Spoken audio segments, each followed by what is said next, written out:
It is.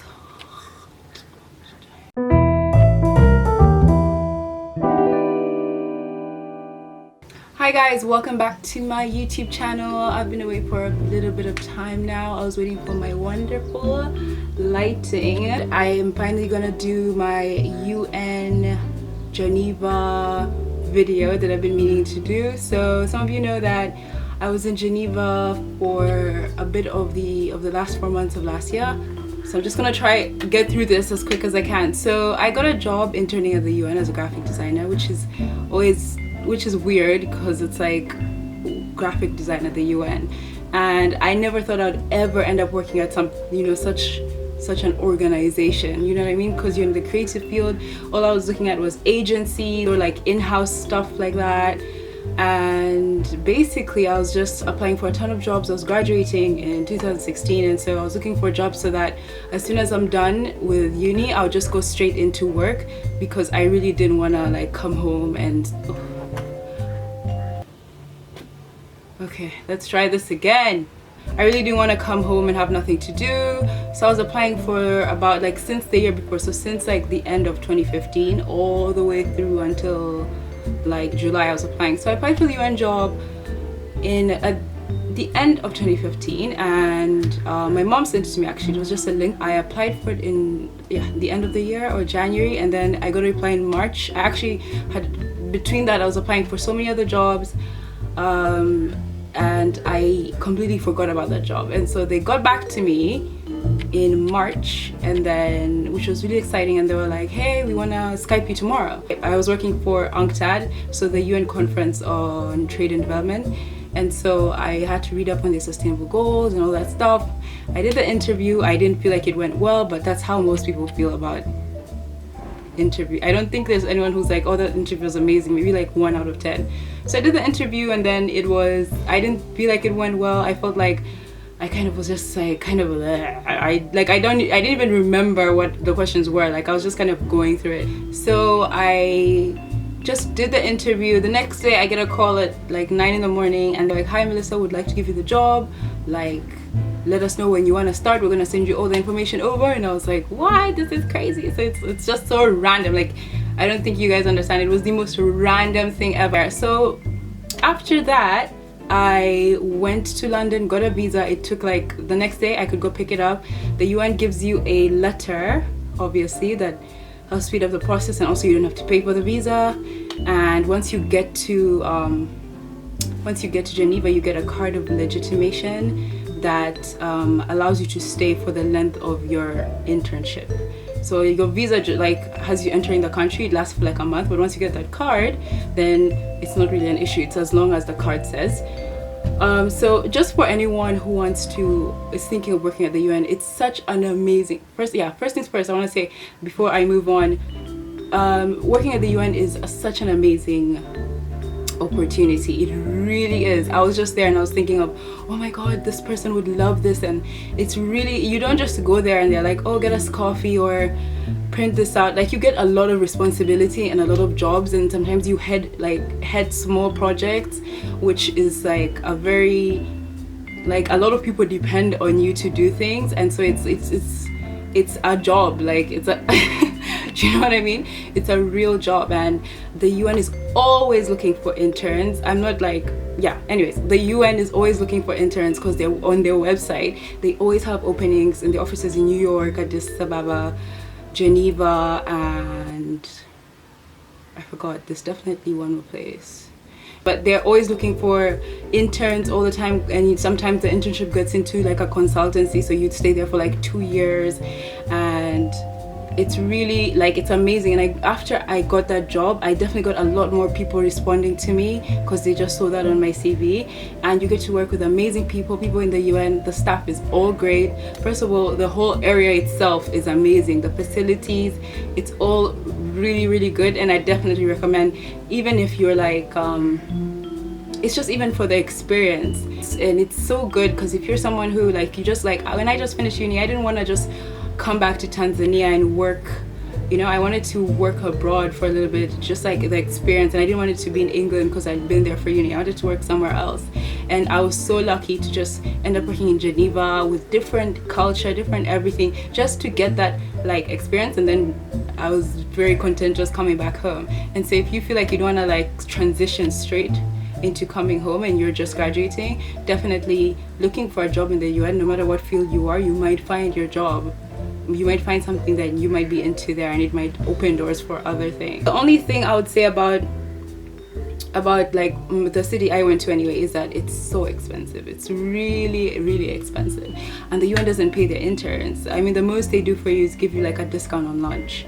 So you're expected to kind of go there and be able to cover yourself financially and everything. Like, you guys maybe might have heard about the intern in Geneva who was like living in a tent and showering in the lake and stuff like that. So they obviously don't want something like that. So they're gonna make sure you're gonna be able to cover yourself. And what happens, sorry, the road is right there. So what happens is that a lot of people tend to live in France because it's just a 30-minute bus ride down. So a lot of people live in this town called Ferney-Voltaire, and people move they just commute. Not only interns, but a lot of people in the UN live in France, and then they just commute down to Geneva because it's really close by. It's very expensive, definitely. I would say, even especially in housing, if you're looking for housing, a lot of people tend to stay with families who are renting out rooms. It's like a thing where people rent out rooms in their houses. No one actually has like a whole flat to themselves. Also, there are a lot of scammers. I ran into a lot of scammers. I didn't get scammed though, but I did run into a lot of scammers where they're like, oh, 650 Swiss francs for like a room in the city center, or even a studio for 650 in the city center is absolutely like unbelievable. So, you know, by then I didn't know, but that's definitely too good. If it's too good to be true, it's definitely not true.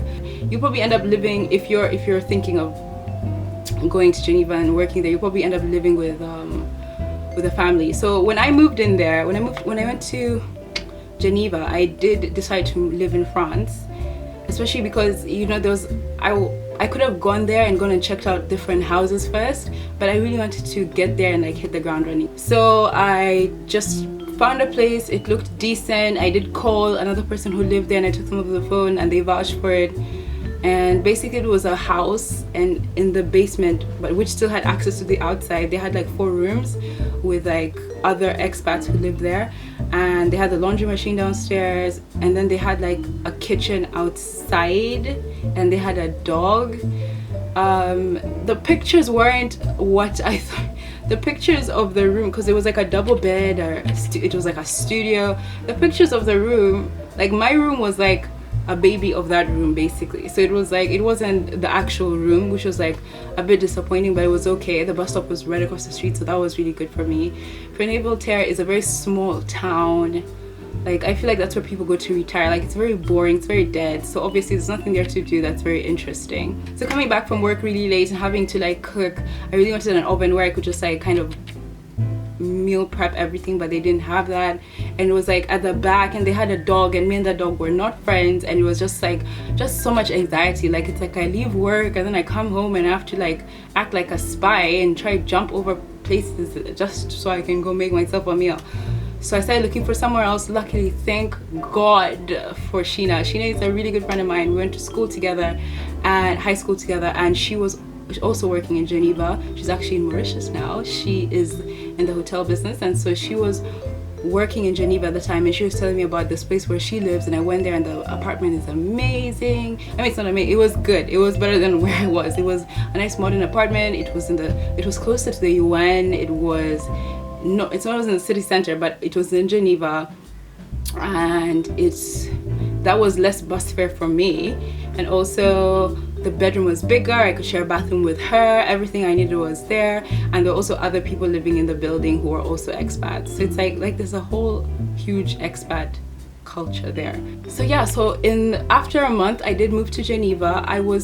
In France I was paying 980 Swiss francs per month, and then when I moved to Geneva, so my room, so it was an apartment with 4 bedrooms, my room was like 1,600 Swiss francs, but I begged for it to go down to 1,300, which is still a ton of money. I'm just gonna put the currency on the screen over here, like the exchange rate, but which is still like a lot I was paying way less, and I had a whole 1-bedroom apartment in Leeds. So that just shows you how crazy expensive it is. So in the UN, I had a supervisor. He was really cool. I'm so happy. I got such a nice guy and so involved. I was working in the office of the Deputy Secretary General, and I was the graphic designer, so I did a lot of flyers, posters, but mostly those were like last minute things like Twitter posts and stuff like that. I also worked with different departments like non-tariff measures and these development countries, and like redoing some like graphics that they had wanted to get updated and stuff like that.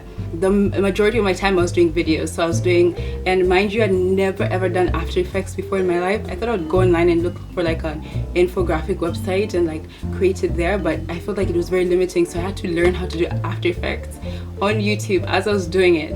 And I got very good at it because that's what I did for like the 4 months that I was there. And I was doing a video for I did 2.5 videos, one which is still going on actually because I left early, so that's still going on, and another one that I done but then it didn't go through because they decided not to go in that direction, but I'll talk about that later. There are a few things about working in the UN that were a little bit annoying. So basically my supervisor was a very busy person, so I felt like sometimes I was kind of like not sure what I was doing, if I needed feedback on something. But it's not just my supervisor. If you're working with people who are like above you, they also have other projects too. And even when I was collaborating with other departments, if for example I needed to do a video and I needed a script, so I knew how to plan the video, that would take forever. So then I would end up spending like kind of like weeks kind of not doing anything productive, and then they would come over and then give you the script, and then you find out that, oh, I've run out of time. Or sometimes I spent weeks working on something, and because they don't give me feedback, whatever, last minute, once I've done so much of it, they're like, oh no, we're not going to use this anymore. So there's a lot of like miscommunication, I don't know.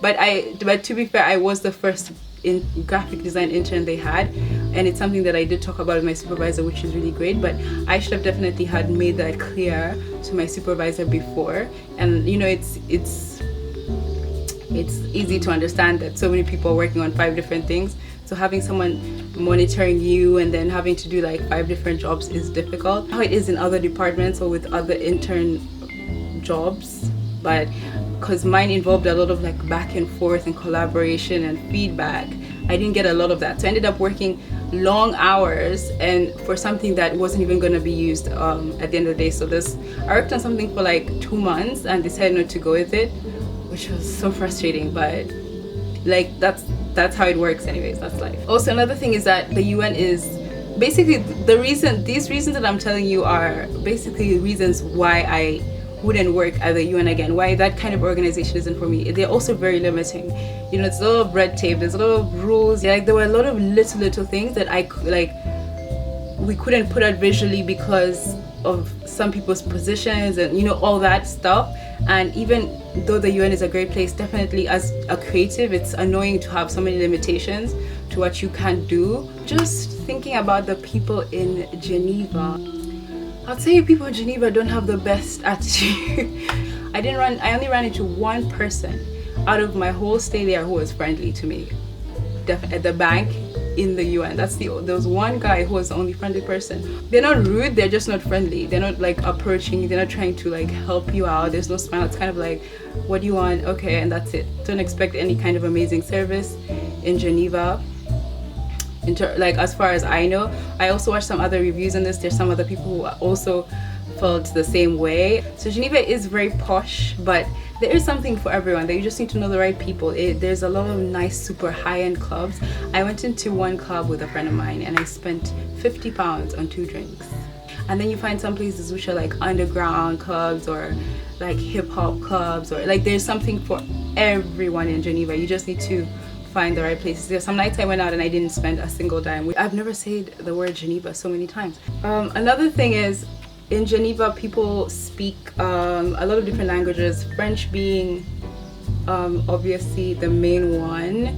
You'll find there are definitely a lot of situations I was in where people didn't speak English. The laundry cart guy and delivery man, it was hard trying to, especially because my French is so bad. French, Spanish, English, you'll find someone speaking one of those languages. So it's very international. One thing that I wanted to mention, I don't know, I was gonna mention this, but even though Geneva does have a lot of different cultures, in terms of racism, I didn't really face any racism. Like, there's so many different there's black people, Asian people, Indian people. It's just so mixed up. I don't even see how that's possible. Yeah, there were a lot of signs that on the bus they were like, experiencing racism, call this number. I don't know, I found weird. Once on a night out with my friend, we were at the bus stop, and this group of guys were like, we were speaking, well, I mean, we were speaking English or whatever, so they were kind of repeating what we were saying to get our attention, and they're like, hey, like, you could clearly tell that these guys didn't speak English well because of the way they were like talking to us and imitating us. So we were obviously ignoring them as we were waiting for the bus. This was like at a night out, it was super late, and then they were like, yeah. So I was having a conversation with her, ignoring them, and they were like, hey, nigga. This is the first time I've ever experienced anything like this. And I see this girl on the bench and she's looking at me like, no, I didn't say anything, that wasn't me. I was like, what? I was like, it was just the most odd thing, because it's like you hear about this on the news and all that stuff, and it's just like, oh, that's crazy, you know, and then you experience it.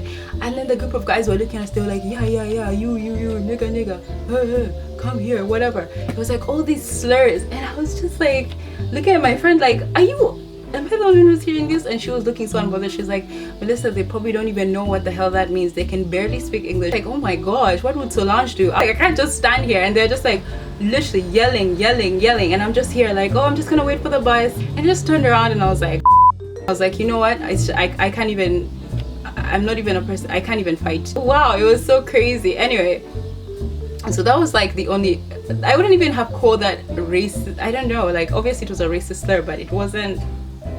I feel like they were just doing it to get our attention. I don't think they were doing it because they were trying to, I don't know. When you try and understand why people do certain things, you just go crazy. But otherwise, apart from that, getting back to what I was saying, if you're someone who's interested in working in the UN, because the UN has things that you would like to do, or you'd like to be involved in, or you like or you see yourself working there in the future, definitely do it. Especially because once you get your foot in there, you can easily just like, you know, move in. It doesn't even have to be in the department you want. You can easily be moved to this department, and you make all these connections. Like, I went to the Secretary General's birthday, which was insane, sitting across these directors and all that stuff, and I was like, I feel like I'm not even supposed to be here. Someone else who would go crazy off this opportunity and have something to say to these guys and leave an impression. I was just there eating my food, like, I don't even know what to talk to you guys about. I'm so unaware of everything that is going on right now. It doesn't matter where you are. It doesn't matter if you're freaking Australia or, I don't know, somewhere random. It's just expenses. That's the major thing. It's expenses. It's very expensive in general, the whole process, but it's definitely worth it to put it on your CV, because you get a lot of attention and respect for even getting that job and doing a job like that. And in terms of Geneva, I would go back to visit for like a weekend, and then that's it. I think I'll be good in Dar es Salaam for now. So if you guys enjoyed this video, or if I've missed anything out, I'll just put it down in the description box below. Let me know if you want to hear anything else, any other stories. Check out my Greek vlog. I went to Greece while I was in Geneva, which was really cool. So beautiful. That's where I would go to live, definitely, and very affordable. Don't forget to subscribe and like this video. Thanks for watching.